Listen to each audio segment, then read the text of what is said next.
ang mga DDS daw nauubusan na ng issue. Kaya nagpapakalat na lang daw yan ng fake news, Lakay. Ayun po yan. Sino masabi niyan? Nagsabi niyan, Lakay, ang nag-iisang PNP chief, si General Torre.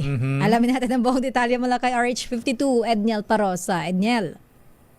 Maulang umaga, Lakay at Sister L. Binira ng pambansang pulisya itong mga taga-suporta ni dating Pangulong Rodrigo Duterte dahil sa umano'y patuloy na pagpapakalat ng mga maling impormasyon sa social media. Ito'y matapos mag-viral ang video ng bangkay ng isang Chinese national tinatagpuan sa Kawit, Cavite noon pang 2022. Sa panayam sa Campo Crame, sinabi ni PNP Chief Police General Nicolas Torre III na halimbawa ito ng paghalukay ng tinawag niyang mga DDS sa mga nakalipas ng issue. Giit ni Torre, wala nang maipukol ang diehard Duterte supporters na kasinlala ang nakalipas sa administrasyon. Pakinggan natin ang PNP Chief. Yun ang sinasabi nila sa familiar with them. They are proud to be DDS. So, we call them on that. May nagpalabas yung pulis at saka yung Iranian na nag-away dahil sa isang traffic altercation. That happened during the last days of the waning days of Mr. Duterte's term. So, bakit nga pinapalabas nila na para pag nangyari kahapon naman? Kaugnay nito, tinawag din ng PNP Chief na propaganda ang advisory ng Chinese Education Ministry sa mga estudyante nitong nagbabalak na mag-aral dito sa Pilipinas.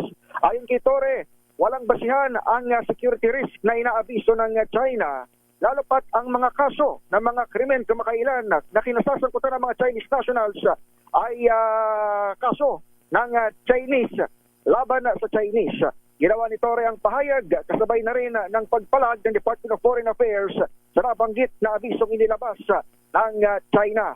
Samantala, Lakay, Tito L, malakas pa rin ang buhos ng ulan dito sa may eastern portion ng Metro Manila. Sa katunayan ay naglalabas na nga ng mga panibagong anunsyo itong mga lokal na pamalaan dito sa ating nakasakupan.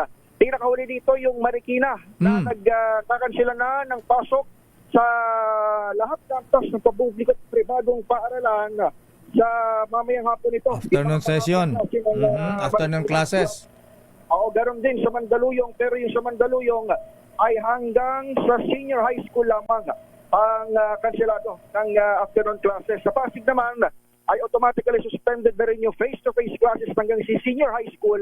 Lalo pat itinas na yung yellow rainfall warning dito sa Metro Manila mula kaninang alas 8 ng umaga. Ibig sabihin, tuloy pa rin ang pasok sa Pasig pero online na lamang ito o kung hindi man ay distance learning method gagawin ng mga paaralan. Ang tabayanan, iba pang mga update higil sa mga anunsyo ng mga lokal na pamahalaan. Ito sa Edniel Parosa ng DZRH. Una sa Pilipinas, una sa Pilipino.